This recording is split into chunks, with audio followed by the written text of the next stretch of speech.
So I'm gonna tie this song together into this this message tonight as I talk about the elephant in the room, because we got a lot of Democrats. We got a lot of Democrats in position in the Democratic Party in South Carolina who don't want to address the elephant in the room, except for when it's convenient for them. What's up, Ali? I hope you get on. Okay. Even though this is not going to be about Allen Ali, but it is about him, because a lot of these folks, they still, you know, what's behind them is that same principle that led them to single out Allen Ali, but they won't even come after the people I'm going to be talking about tonight.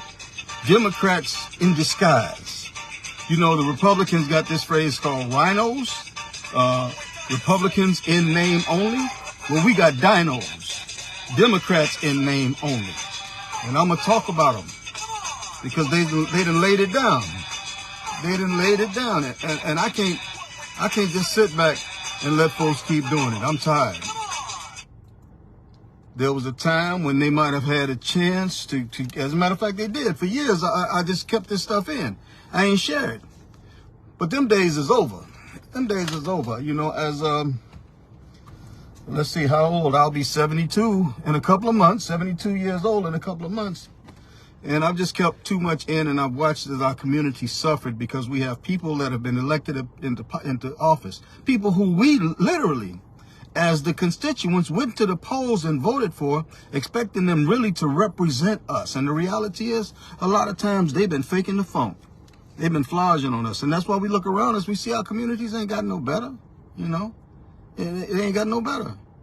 Why? Because we've elected people in office who will not just go on that internal moral or ethic drive that they should have, okay?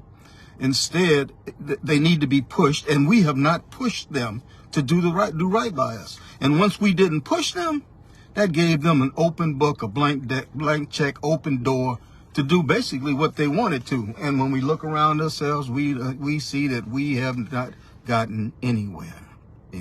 Latoya, what's going on? John, what's happening? All right, Cheryl, what's going on? Karen, thank you for tuning in. And again, what's up, nephew?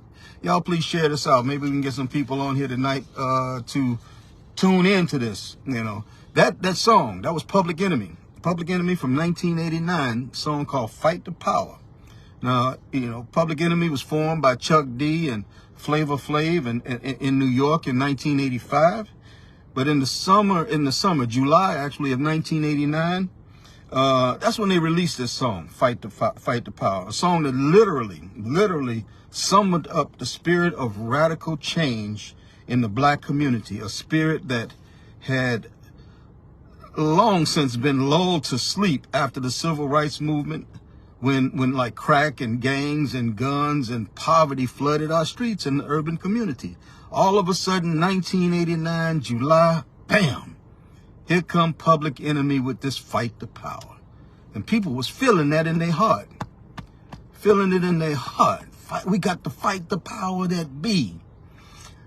But just a point of order, Fight the Power was released 6 months after the Stop the Violence movement released that song, Self-Destruction. Some of y'all know Self-Destruction.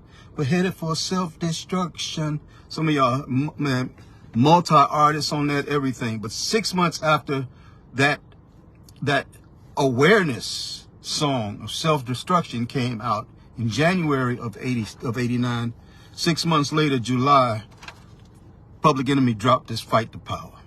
Bam. Okay. But in the intro to Fight the Power, the song opens with a sample of a quote. Okay. It starts out with these words. It says, yet our best friends, let me back that up. Yet our best trained, best educated, best equipped, best prepared troops refuse to fight. As a matter of fact, it's safe to say that they would rather switch than fight.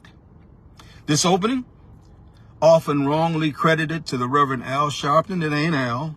Sometimes credited to the Reverend Farrakhan. It wasn't Reverend Farrakhan, Minister Farrakhan. But it was actually a sample from a speech that was done by a civil rights attorney and activist by the name of Thomas Todd. nicknamed TNT. TNT.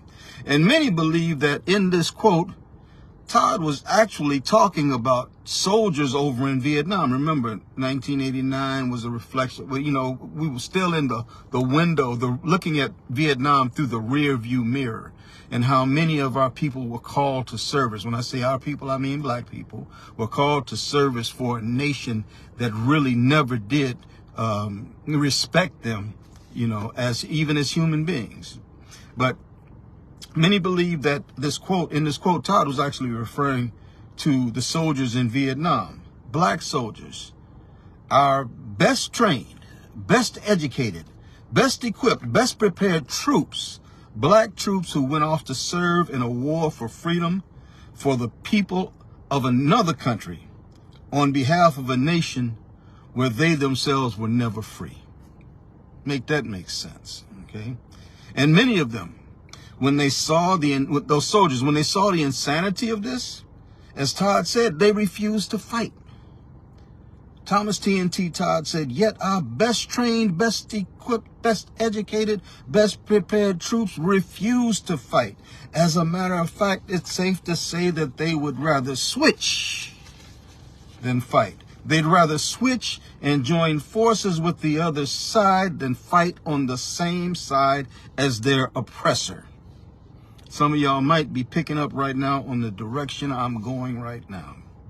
In Public Enemy's context, though, in Fight the Power is about fighting back against oppression.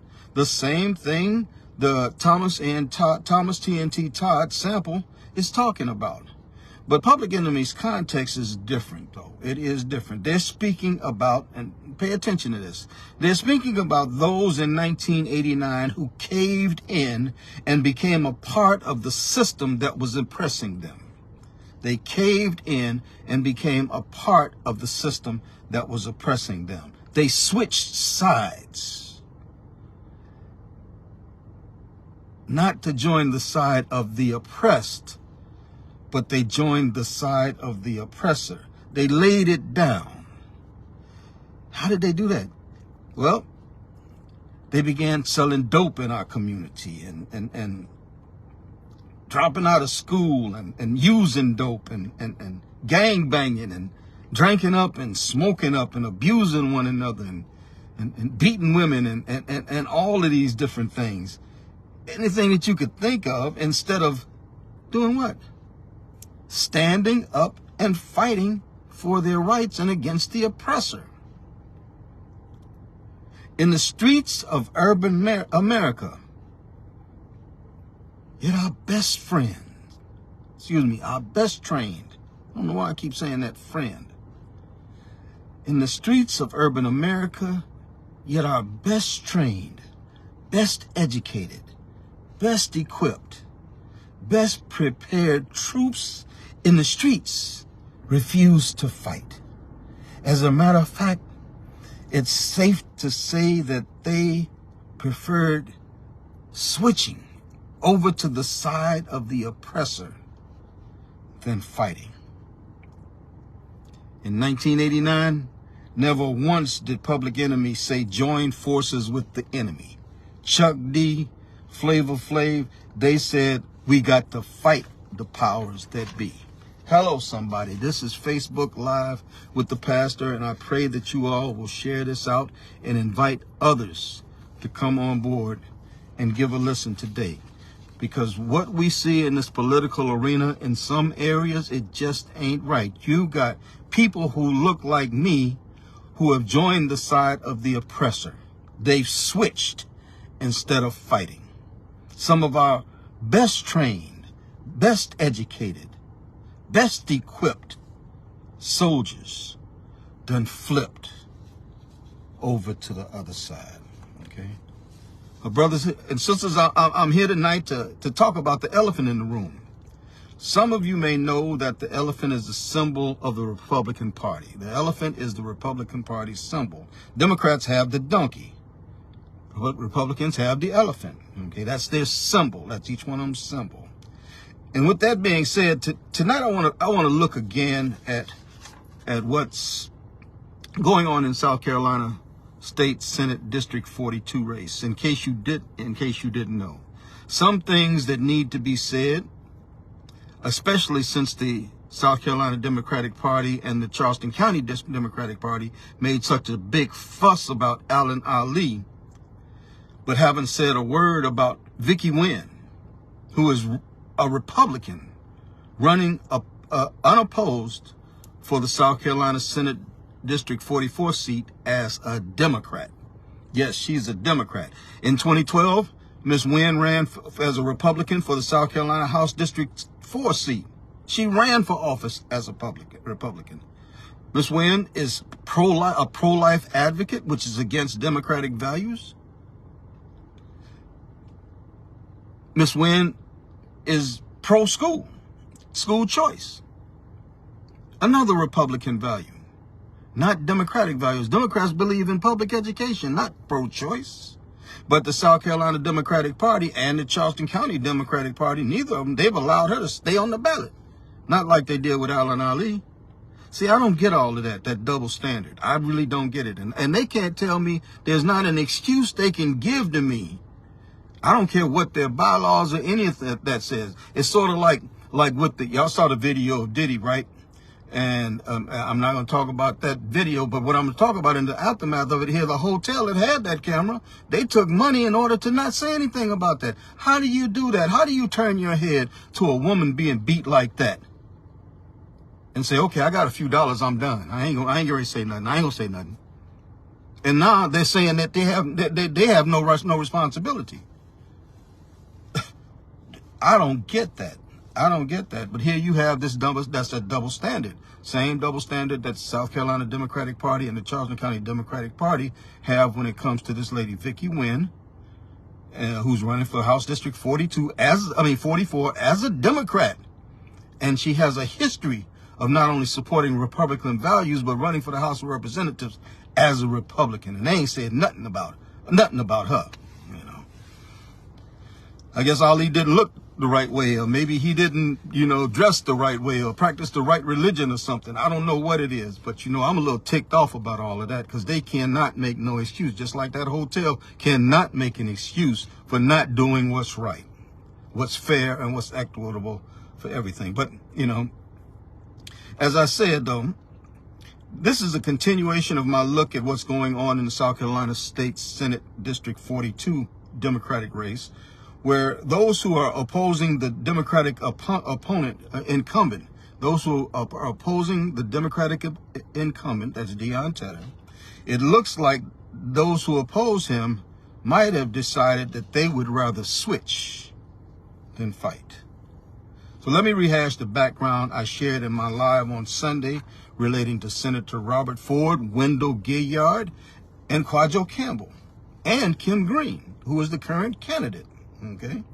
And I'm also going to be talking about their mouthpiece, a man who is an avowed Trumper and a bully.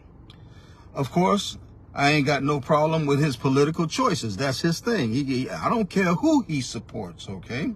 But when you've got a Republican operative attempting to interfere and intervene with Democrats and their election process and trying to sway voters against one Democrat in favor of another, and is being condoned by Democratic leaders and a candidate who is seeking office as a Democrat, I got a problem with that.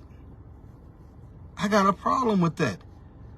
Anytime that we have Democrats who act like Republicans and they're pushing a certain Democratic candidate because they think that the Democrat that's running is not going to do the job effectively. Democrats acting like Republicans, DINOs, Democrats in name only.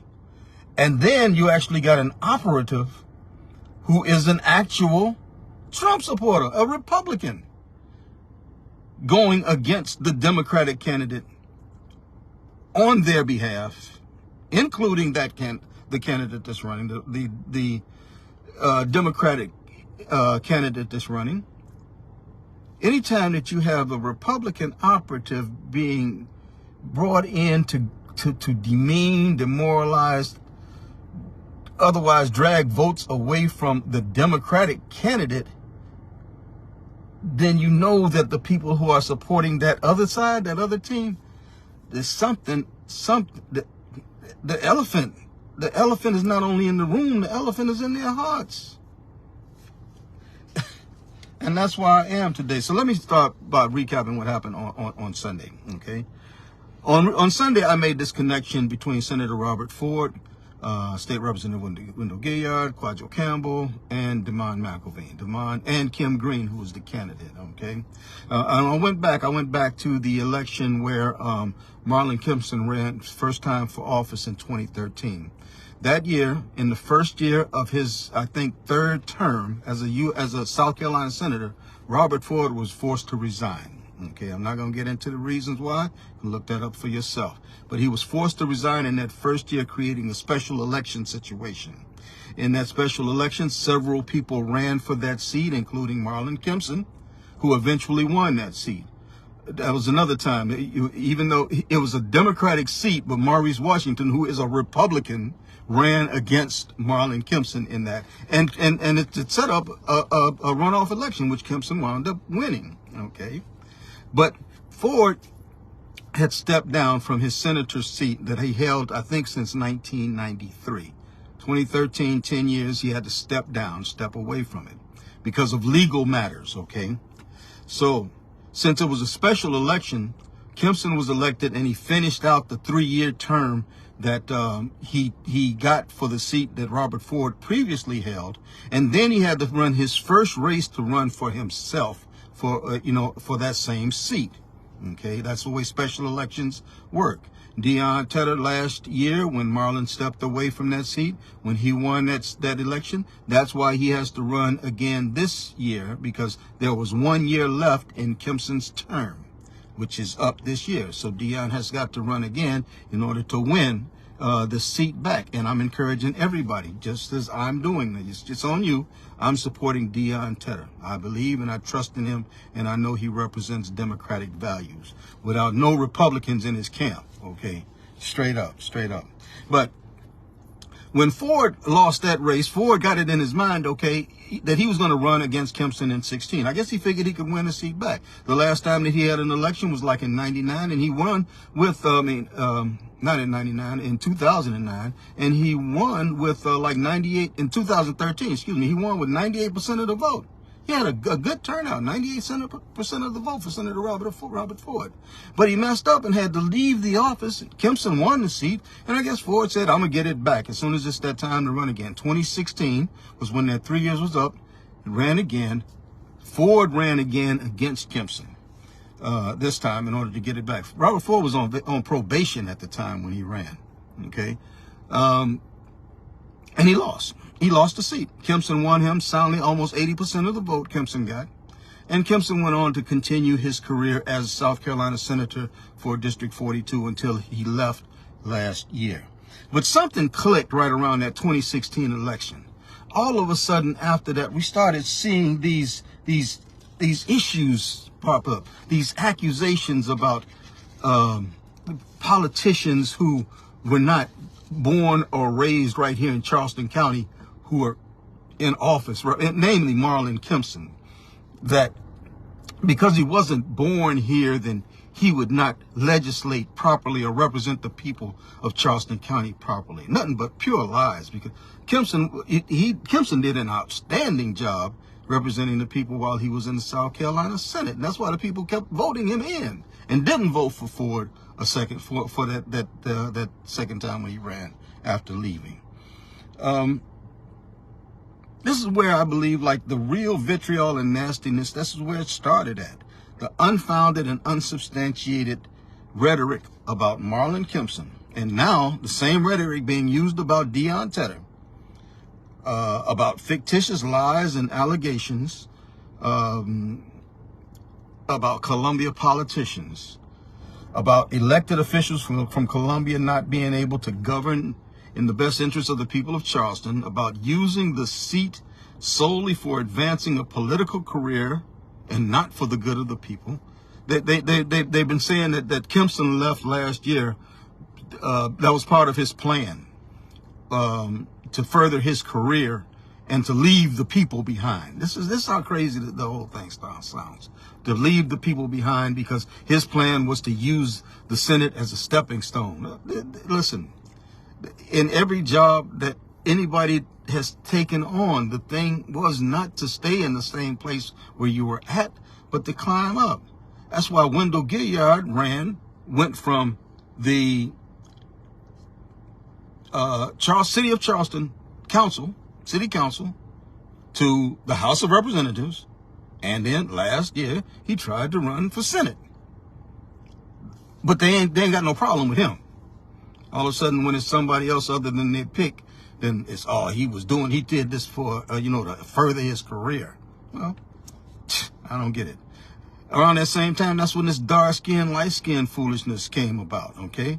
Where dark-skinned people are somehow superior to light-skinned black people, okay?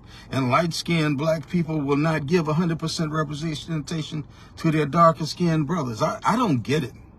But these are the things that these people have been saying for a very long time. And that's the history behind what I talked about, the history on Sunday in my Facebook Live with the pastor, and what brings me to today as I move on toward addressing that elephant in the room. But let me stop here. Okay, let me stop right here and make sure you understand the difference between Democrats and Republicans. Okay, you got to understand the difference between Dems and Republicans. Too many people saying, oh, they're just the same. Democrats and Republicans are not the same. We don't believe in the same thing. We don't support the same issues, okay? And it's a lot more different than them, than one having the donkey for a mascot and the other one having an elephant for the mascot. Let me talk about values, okay?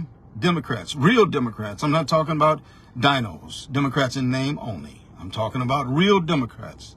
Real Democrats believe in campaign finance reform, getting money out of politics so we don't have pay to play, so we don't have lobbyists that are moving and manipulating what happens with the people.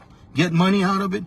All of the focus goes on taking care of the people, not politicians that can be bought, paid off, sell out, or any of that. Democrats believe in getting that campaign finance reform that will get that money out of politics. Democrats believe in universal health care. Republicans don't. Republicans don't believe in getting rid of this the money thing. Okay, Republicans don't believe in universal health care. They believe in the insurance companies getting rich. They've been fighting. You know, Nikki Haley, she had an opportunity to expand Medicaid here that would have brought thousands of jobs, created thousands of jobs, and lowered health care costs for everybody in the state. But she didn't do it. Why? Because the Republican Party, that's not what they do. And it was termed Obamacare. God forbid the Indian woman would go along with something that said the black man's name. God forbid, you know. Democrats believe in quality public education for all children. Not school privatization, not charters, not vouchers, all quality public education. Democrats believe in loan forgiveness, okay, and debt-free college. Republicans don't. Republicans will tell you need to pay your fair share. But how can you pay your fair share when for 400 years you've never had a fair shot at making money the way that they have in everybody else has in America, okay? Democrats believe in strengthening Social Security, believe in improving veteran support. You know, every time that the Republicans see that they want to make a cut in order to strengthen money somewhere else, they go right after our senior citizens and our veterans. That's their first stop. Senior citizens and veterans. No, Republicans and Democrats are not alike. Democrats believe in labor. We believe in living wages for people according to the year that we live in now. Not 20 years ago or 15 years, according to the year that we live in now. Democrats believe in unions. Republicans don't. Republicans are the reasons why here in South Carolina, they have, this is a right to work state and an at-will state, which are both anti-union principles. Unions and labor, man, Dr. King, that was his thing. That's what led him to Memphis when he died. The union, the garbage workers union there. But the Republicans don't believe in that. Democrats believe in the right to collectively bargain. Republicans don't believe in that. Democrats believe in common sense gun legislation. If any life can be saved. Now, black people talk about, well, the Dems don't do nothing for us or whatever. Well, at least if you put something in place that might work, maybe one life might be saved. One. And for me, it's worth one life. One life is worth it, okay, for me, okay? Democrats believe in prison reform. Republicans believe in lock them up, build more prisons.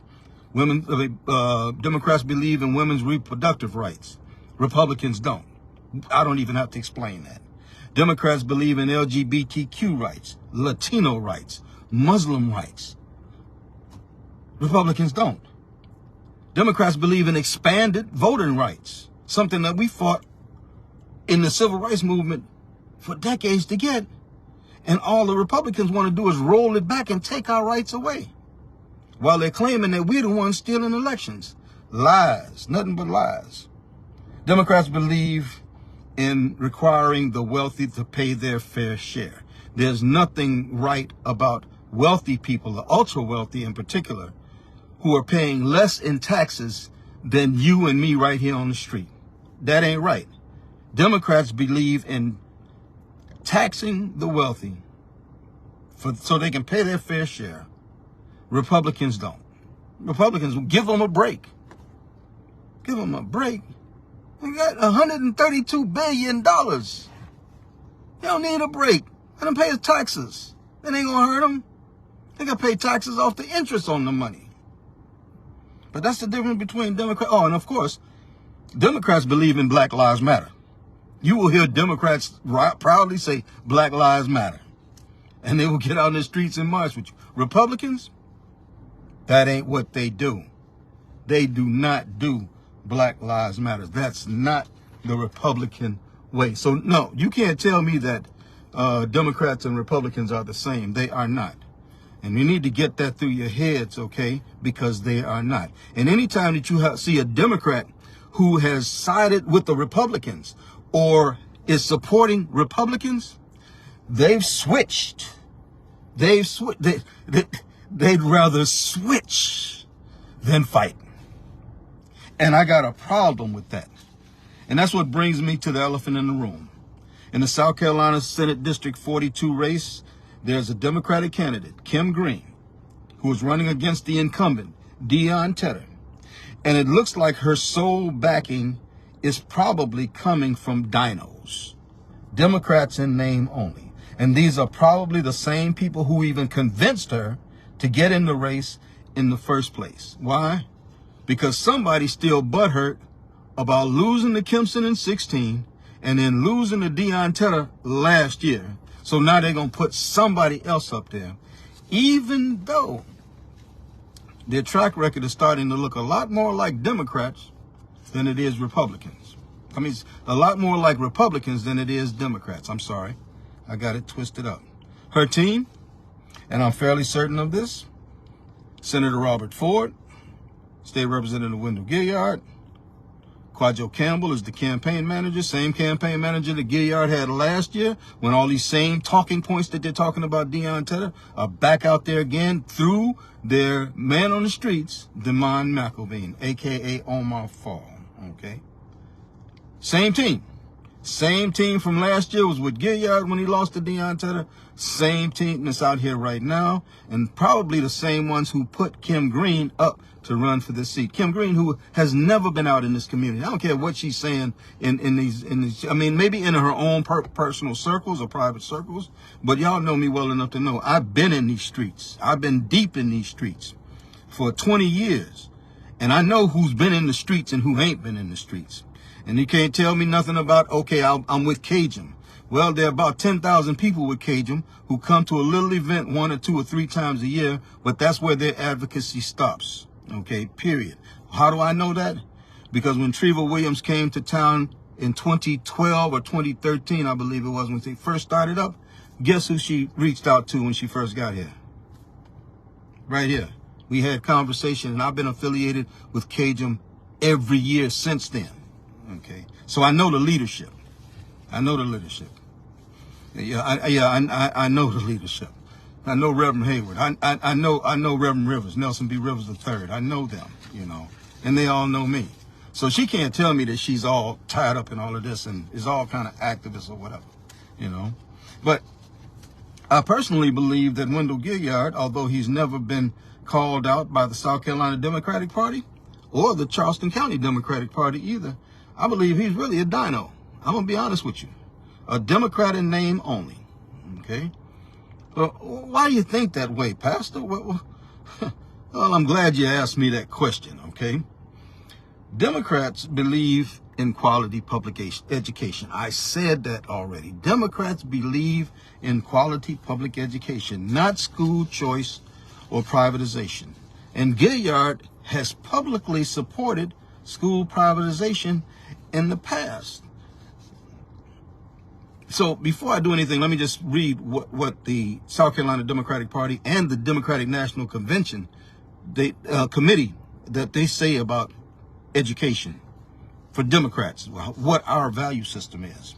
I'm going to read from first off the South Carolina Democratic Party and the Democratic Party Education Caucus, and who both believe in a quality education for all South Carolina children.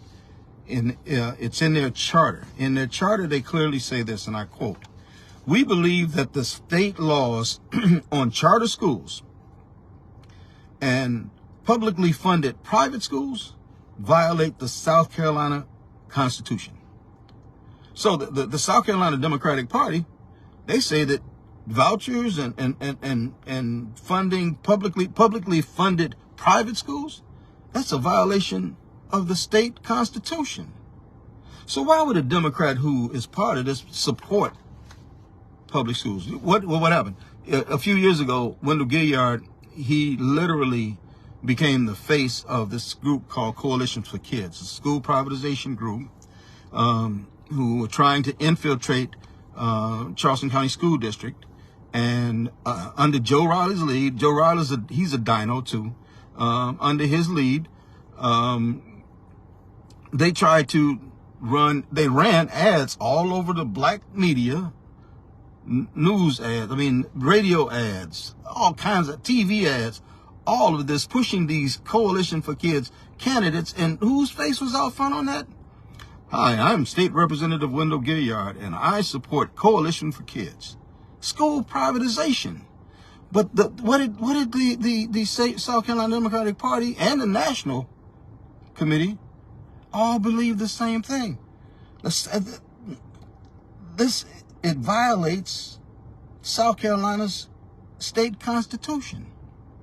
On funding for education, that same charter, it says this, it says, "We believe that every public school should have the necessary and sufficient resources to develop each student's potential and interests to the fullest. We believe that every child born in or raised in South Carolina has the right and should have the opportunity to attend a financially well-supported public school from pre-kindergarten through university free of charge." That's what Democrats believe. "We believe," and I'm continuing to read, "that it is the responsibility of the South Carolina legislature to fund adequately and fully the public schools, not private schools, charters, or Coalition for Kids. And therefore, we must oppose," I say it again, "the charter for the South Carolina Democratic Party Education Caucus says we must oppose the privatization of public education. We believe that the South Carolina legislature is morally obligated to fund public education through school funding formulas that are appropriate, and that it is immoral and discriminatory to use special laws and or the tax code to confer special status on a segment of public education." That's what the state party said. Now, I didn't say that. That's what they said. But who stood behind this school privatization scheme? Wendell Gilliard. And who's behind Kim Green? Wendell Gilliard. Who's right-hand guy, campaign manager last year? Quadjo Campbell. Who was the mouthpiece in the streets? Damon McElveen. Yeah. Wendell, he was endorsed by Bernie Sanders. And I don't think Bernie knows much about Wendell. And I decided at one point I wasn't going to inform him. You know, if he's got people out here who don't know, that's it. But Bernie has a plan called the Thurgood Marshall Plan for public education, not privatization, public education. And two of the key points in Bernie's plan is this. One, we must end the unaccountable profit motive of charter schools. We must end the unaccountable profit motive of charter schools. And charter schools. That's what Bernie says, okay? And he's also said to provide equitable funding for public schools. Public, not private, not Coalition for Kids. You see, Democrats believe in quality public education. That's what Democrats believe in. Republicans want to profit off of children and children's education. That's why they do privatization. And anytime that you have a Democrat who's supporting privatization, that Democrat ain't really what he's saying he is or she's saying they are. At all. And the new kid on the block, this new candidate, she can't tell me any different because you know them by the company you keep. Straight up. When I was out in them streets, the people I hung with, that's how people knew me. Straight up. Right now, the people I hang with right now, y'all good people.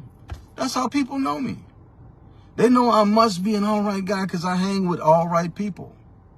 And I try never to break that trust. I try never to give you all ambiguous statements or hypocritical actions so that you see me doing one thing, but then again, I'm doing something else that contradicts that. I try my best not to do that. Why? Because I have pride, I have self-respect, and I respect the people who I interact with out here. And being transparent in my actions is a key part of that. But when you got a Democrat who is acting like a Republican, are they still a Democrat? I don't think so. Doing what Republicans do? I don't think so. Doing like supporting Republicans for an office over a Democrat. Supporting a Republican for an elected office over a Democrat. A Democrat supporting a Republican for an elected seat over a Democrat. And I don't care whether that race is partisan or nonpartisan. When you got a Democrat that's supporting a Republican over a Democrat, there's something wrong with that Democrat. A Democrat just might be a DINO. Okay. Year before last, in the city of Charleston mayoral race, Wendell Gilliard, before the Republican who won the election even declared he was running, in December of that previous year, before the election, Wendell Gilliard declared that he was endorsing William Cogswell, the Republican, for mayor of the city of Charleston over Democratic mayor and incumbent John Tecklenburg. Huh? Tecklenburg did not do a bad job in office, okay? Might not have been the best, but he did what he could. But the one thing I know is what I just read about Democratic values versus Republican values. And we got somebody now in the seat of the mayor's seat in the city of Charleston whose value system don't line up to the Democratic stuff I just talked about. Straight up, and he can say what he wants. Well, I'm the mayor for the people. Right, except for when it comes to decision making that makes him draw a line between the Republican value system and the Democratic value system. Because, you know, most of his money came from who? Came from Republicans, not Democrats. And to much whom is given, much will be required. Yeah, that's Bible right there. Okay. But Wendell Gilliard supported William Cogswell, the Republican, for mayor of the city of Charleston over Democrat John Tecklenburg, and that's just crazy. And he did this consistently starting over a year out from the election. And of course, I'm just going to put this out there. He did net a really nice fat position as a result of it. Okay. Wendell is now making $100,000 a year, I believe it is, and some kind of an advisory position or whatever with Cogswell. Okay. That's all right. I guess I guess that's what happens when you'd rather switch than fight. Wow. And this is the same man who's probably behind Kim Green. I mean, they're seen out here together at campaign events. He's campaigning for. He endorsed her and everything. This is in order to defeat Deion Tedder, get the light-skinned attorney who ain't from here, get him out of that seat so we can get our people in there. Get our people in there, you know. Kim just happens to be brown-skinned also, okay? Now, let me just put a caveat on this. I don't know how much knowledge that she might have of this subversive plan, this undercover plan. I don't know. Maybe she doesn't know. But what I do know is that when the data she filed, I think it was like March 18th, in her first press release or interview with the press, it was reported that she talked about her opponent. And instead of talking about her platform and what she's going to do, my opponent and his ties to Colombia, which I asked for some proof of, and I've never gotten that proof, that there's some kind of, you know, some kind of corruption or whatever going on. Never gotten that proof. His ties to Colombia. Okay. So, but just to put it out there, maybe she really doesn't know what's going on. Maybe somebody needs to give her this video. Okay. Alrighty. Let's see. A lot of this rhetoric comes from ignorance within our community, a hood mentality.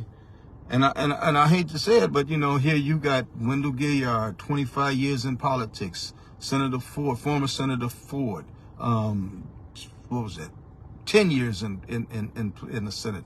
Quadro Campbell, he's been running campaigns and ran Bernie Sanders' campaign in the dirt here around this, and formerly respected as a city councilman here in the city of Charleston, but something happened with him and he left.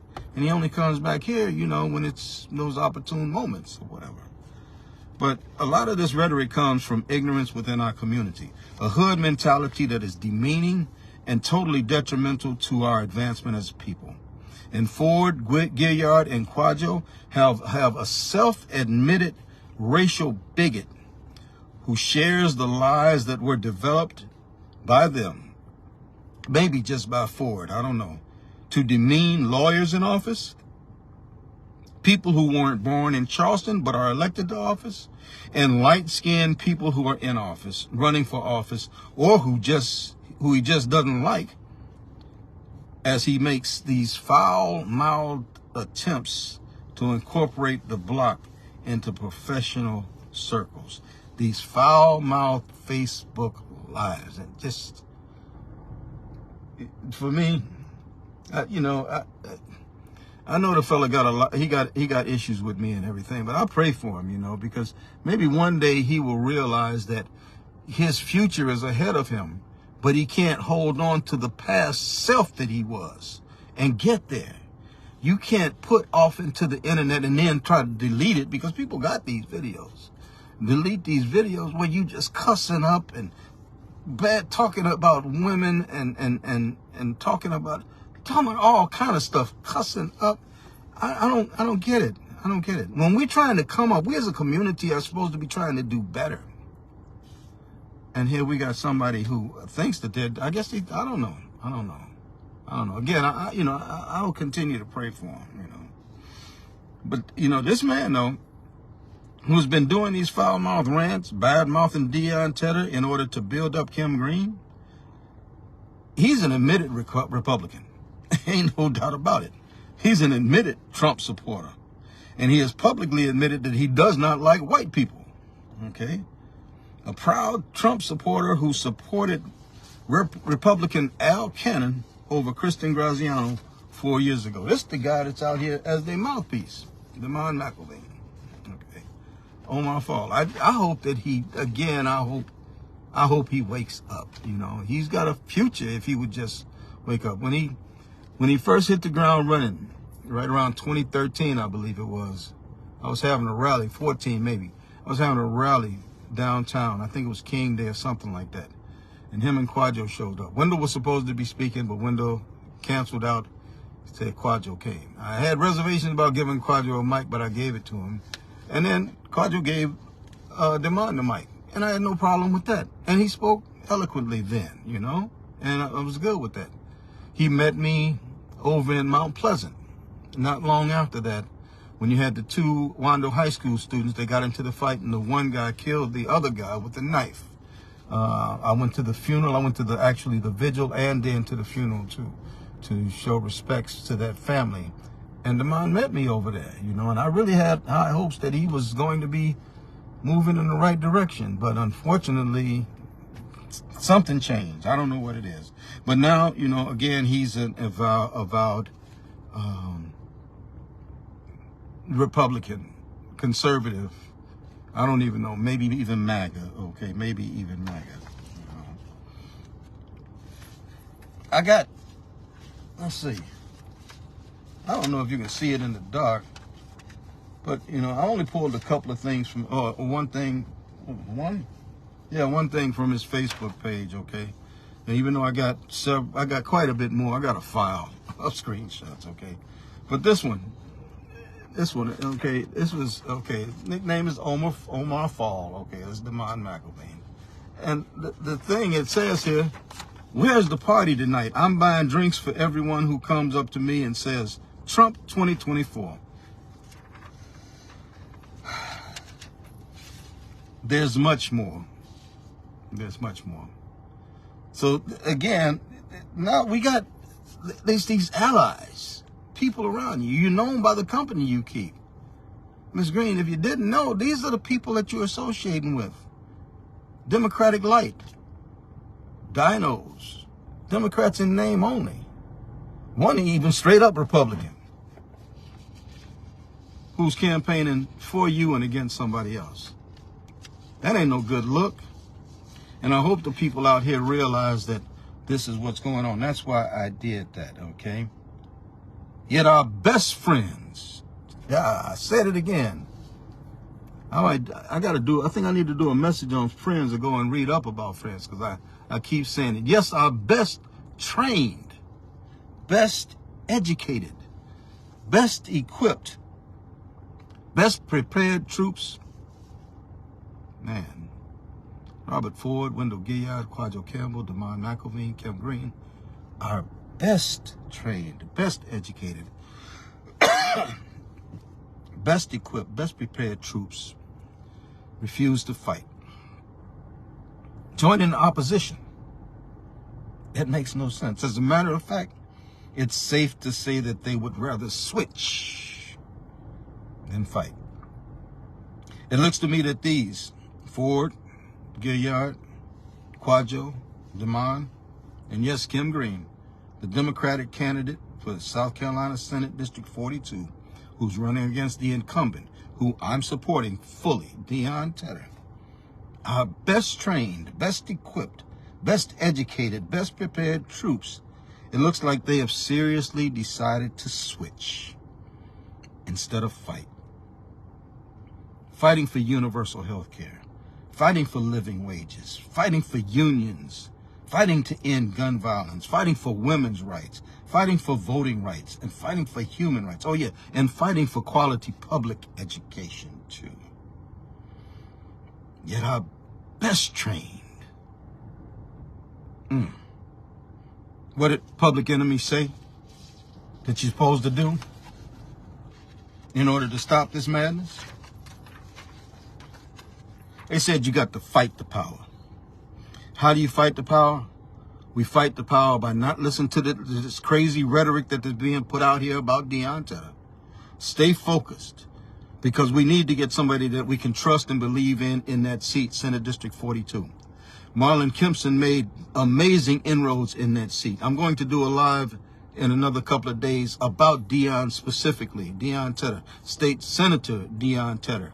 And I'm going to talk about his accomplishments, not in comparison to anybody, but what he did in the House of Representatives as a freshman House member, and what he's done in this short, this is May, 6 months, 8 months, in this short 8 months now since he's been in the Senate.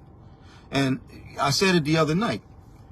in those chambers, in the Senate and the House, they will tell you, as a freshman, you can't get nothing done. But guess what Dion Tedder's doing? He's getting things done and getting things done for you, for the people. And when I say you and the people, I'm not talking about black, white, red, brown, yellow. No, none of that. The people. And he's working hard. And specifically, though, if I just wanted to, and I'm going to break it down, there are some things that he's actually pushed through that actually will benefit the black community. Yeah. In the Senate, in these last few months first few months he's been there. And he said his campaign theme is this time, I promised you that I was going to go to work for you in the Senate. What can I do? And I've done that. What more can I do with 4 years in office? And I'm here to say, give him that chance. Give him that chance. But you can't leave all this foolishness going on out here, because there's some people out here who done switched instead of fighting. Okay, there's some elephants in the room, literally, who are wearing donkey coats, you know. And you don't fall for the banana in the tailpipe, please. This is Pastor Dixon. Man, I love all of you all. I'm right at 1 hour, and I'm going to shut this thing down. I love you all immensely. Early voting for all of the Democratic primary races here in South Carolina begins on Tuesday, May 28th. Next Tuesday is the first day of early voting. It's 2 weeks of early voting, no Saturdays and Sundays, from May 28th until June 7th. Please go to scvotes.org and see if you have somebody that you're supposed to be going to the polls to vote for. If you got a question about who's the right guy, is it a DINO or a rhino? Let me know. Holler at your boy. I'll let you know what I know. And then you make your own informed decision. I know who I'm supporting in these races because I've looked them up, I've followed, I've listened to them, and I've listened intently. And just as I talked about in that status earlier today, I'm really sick and tired of these party elitists picking the people who we as the people are just supposed to blindly follow behind just because they picked them. I'm really tired of that. You know, on the real, I heard that there's one candidate out here who's still in a race who was asked by this party to step down because he wasn't their candidate. Okay. Now, it was a private conversation, and I'm going to leave it private. But I wouldn't say it if I didn't hear that. I ain't got time to be making no stuff up. And it just ticks me off to the utmost that we call ourselves, and when I say we, I mean my Democratic Party, not the people on the ground, really, because the people on the ground are just great. A lot of them are just blindly following between the lead from them people up in Columbia, the SCDP, or their party leadership locally. But overall, there's some great people who believe in democratic values. But we got to tell the truth. We got to be honest. And we got to get back to the point where we elect people who are going to be not only of the people, but they're going to be elected by the people, and they're going to work for the people. Dion Tedder is one of those. Go to scvotes.org. Find out if you're supposed to be voting. Go vote early between May 28th and June 7th.